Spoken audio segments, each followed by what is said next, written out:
A ver aquí qué tal, si me pongo a esta altura, más o menos de aquí, a ver si aquí se puede ver bien y podemos continuar con otra parte de esta aventura. Vamos a hacer luego un zoom y vamos a enseñar toda la ladera de esta primavera. Muy buenas tardes, tenemos un día estupendo, tenemos un día sensacional y os quiero traer una gran sorpresa en esta tarde de primavera con una temperatura súper agradable, fresquita, no hace ni calor ni frío, se puede estar súper bien, una tarde estupenda para pasear, para reflexionar y para acompañarme, para que vamos a tener un devocional sorprendente que os va a dejar alucinados. Acompañadme, no perdáis el tiempo porque esto empieza. ¡Vamos! Pues el devocional de esta tarde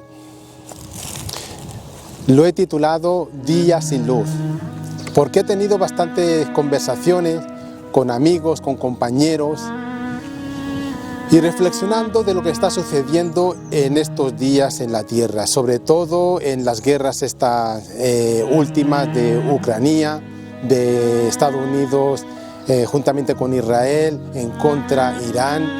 Hay bombardeos, hay misiles, hay asesinatos.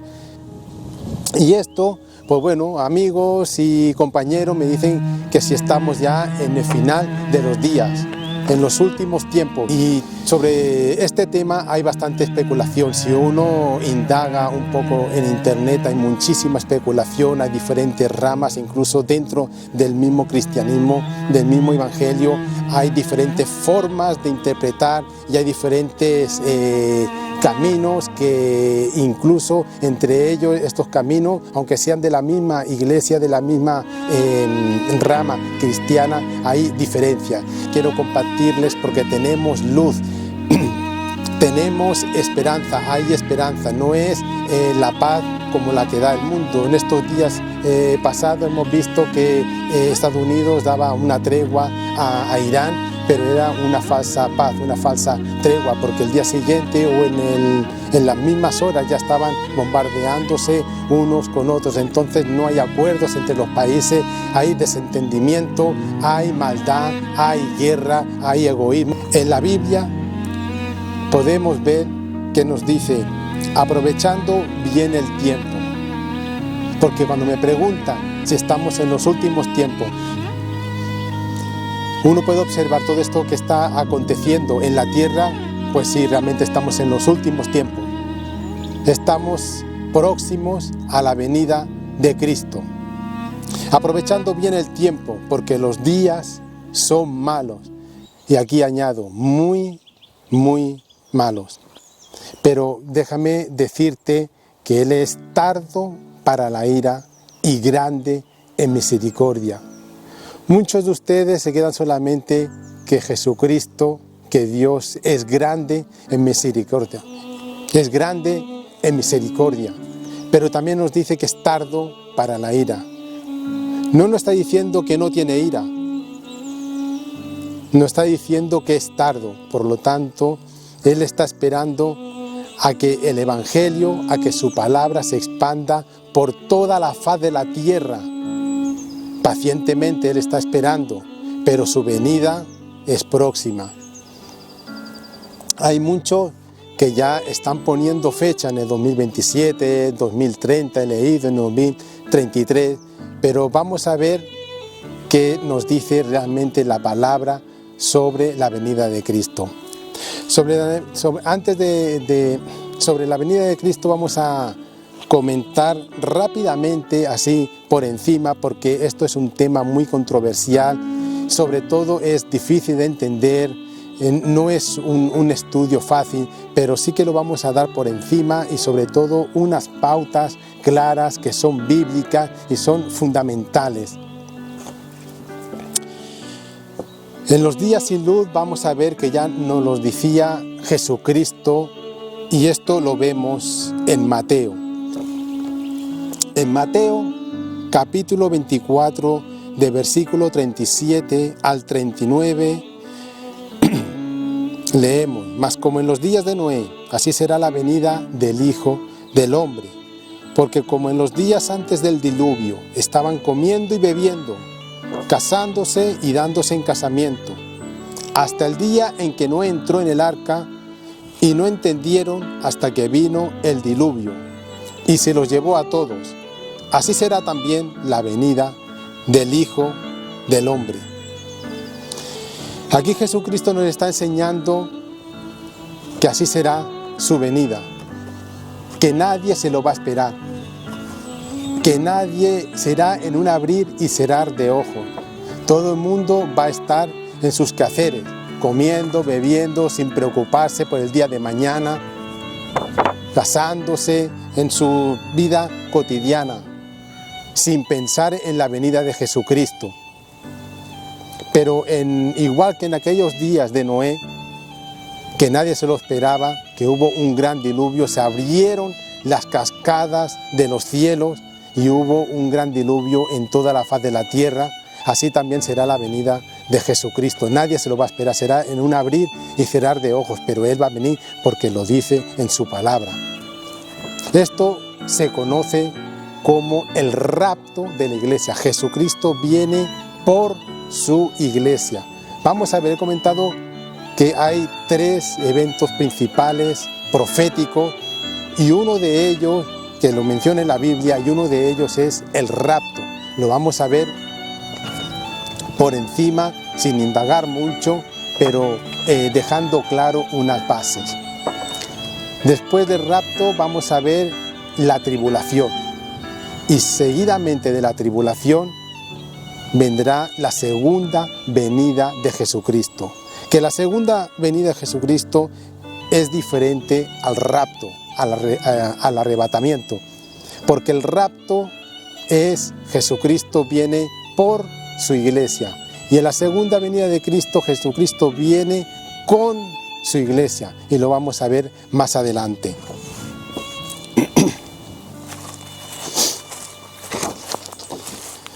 Aquí me voy a colocar bien en el centro para continuar con este devocional tan intenso y difícil de entender, y por eso quiero dar simplemente unas pequeñas pautas para que pueda ser entendido más fácilmente.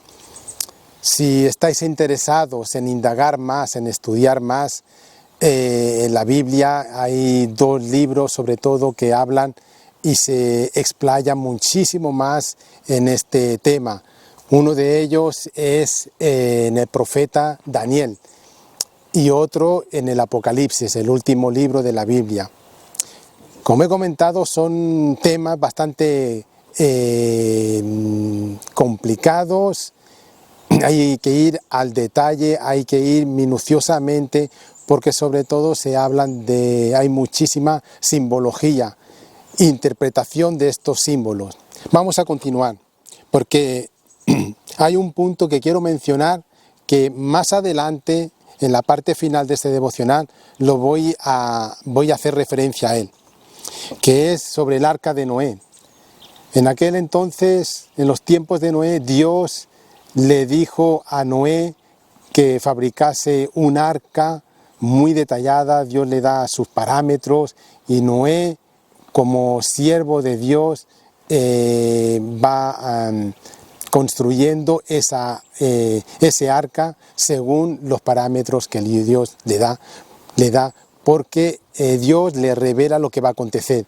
Yo en aquel tiempo me imagino a Noé diciéndole a su aldea, a sus amigos, a sus enemigos, de lo que va a acontecer, que va a haber un gran diluvio, que va a llover muchísimo, como nunca antes había llovido, que va a haber muchísima mortandad, pero supongo que en aquel tiempo, como en el día de ahora, si alguien dice que va a venir Jesucristo, ni te escucha, más bien se ríen de ti, se lo toman en plan irónico, no se lo creen que son cuentos chinos. Pues en aquella época, en los tiempos de Noé, en los días de Noé, yo pienso que también sería igual. Pero él, como creía en la palabra de Dios que le había sido revelada, pues construía su arca. Bueno, aquí este acontecimiento ocurre sobre todo en el Génesis. Y vamos a leer algo muy importante. Os quiero dar una palabra misteriosa que más adelante la vamos a ver y se encuentra en el Génesis capítulo 7 versículo 15. Noé y su familia entraron al arca de Noé juntamente con especies por pareja, especies de animales, tal y como Dios le había dicho. Y entraron antes del diluvio. Y aquí hay algo que hay que prestar muchísima atención, porque si lo lees de seguido y no te paras a reflexionar en esta palabra, se pasa por alto.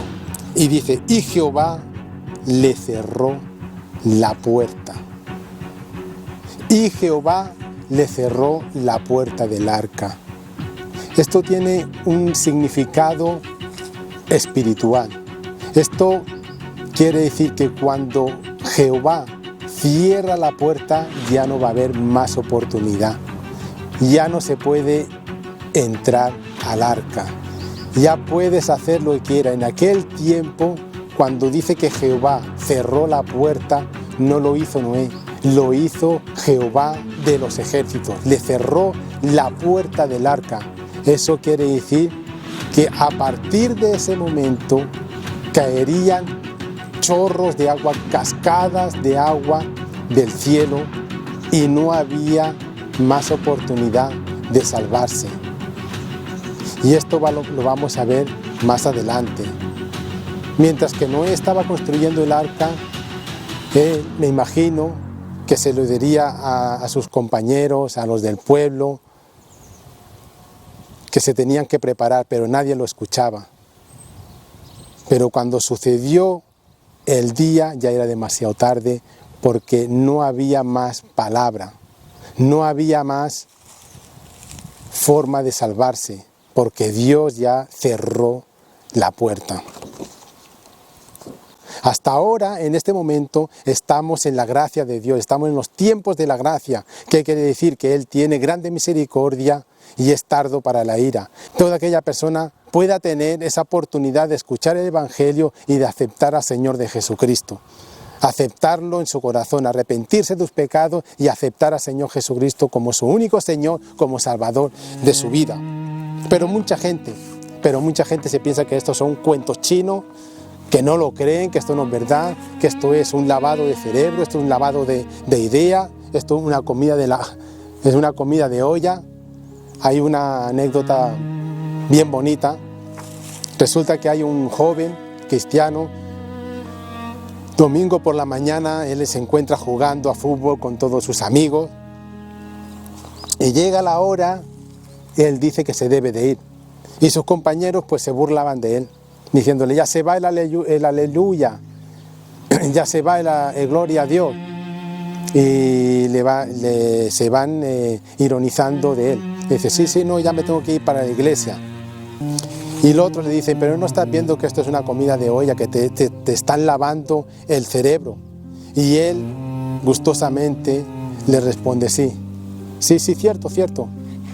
Me están comiendo la olla, me lavan mi cerebro, me lavan mi corazón, me lavan mis pies, me lavan, me purifica. La palabra del Señor purifica todo tu ser, purifica tu alma, trae paz que no es como la paz que da el mundo, sino es una paz verdadera, es una paz que en los tiempos de angustia, en los tiempos de la tribulación, en los tiempos malos, tú vas a tener esa paz de tranquilidad, esa paz espiritual. Porque sí, que hay momentos que son malos, sí, van a haber momentos que no son los deseados, pero Jesucristo, cuando entre en tu corazón, te da esa paz que no es la paz como la que da el mundo. Según el tiempo de Dios, el próximo evento escatológico va a ser el arrebatamiento, y lo vamos a ver. En Primera de Tesalonicenses, capítulo 4, del versículo 13 al 18, nos dice que Jesucristo quedará en las nubes, y primeramente resucitarán los que creyeron en Cristo, y los vivos que creen serán llevados con Él en las nubes. Esto se trata del arrebatamiento, esto es el rapto, cuando Jesucristo viene por su iglesia. Él no viene a la tierra, no posa los pies en la tierra, sino se queda en el aire, se queda en las nubes, y esto va a ser en un chasquido, en un cerrar y abrir de ojo, y de esto no lo sabe nadie, no lo saben ni los ángeles. Este tiempo, este momento profético no lo sabe nadie. Sí que está por venir por todos los acontecimientos y causas que están sucediendo en la tierra, pero no lo sabe nadie. Entonces nadie nos puede decir que va a ser mañana, que va a ser esta noche, nadie nos puede decir con seguridad que va a ser de aquí de unos años, en el 2017, en el 2030, en el 2033, porque nadie lo sabe. Sí que está próximo, pero nadie lo sabe con certeza el día ni la hora. Por lo tanto, esto se trata de perseverar hasta que Él venga. Y este hecho escatológico, profético, es el arrebatamiento, que viene, y primeramente ya nos dice en primeras de Tesalonicenses, que Él viene en las nubes y primero van a resucitar los que creyeron en Cristo, y los vivos que están en ese momento, que creen en Él, serán llevados con Él. Sus cuerpos serán transformados y serán glorificados. Por eso dice que Jesucristo es el primero en la resurrección, porque Él ya resucitó de los muertos. Jesucristo fue crucificado en la cruz del Calvario y murió por todos nosotros, murió por ti y murió por mí. Pero al tercer día fue resucitado en los muertos. Él fue el primero en la resurrección. Después del rapto viene la tribulación, un punto muy delicado, un evento muy delicado del Evangelio, que lo vamos a ver ahora de manera superficial. Y la tribulación corresponde a las 70 semanas de Daniel. Y dentro de esta semana vemos también que se divide en dos grandes bloques. En los 3,5 años primero se le considera dolores de parto, y en los 3,5 años siguientes se considera la gran tribulación. En total son 7 años de tribulación.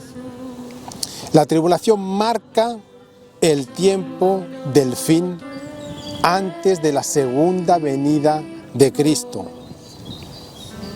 Y la tribulación es la ira de Dios, los juicios de Dios para la humanidad, para la tierra.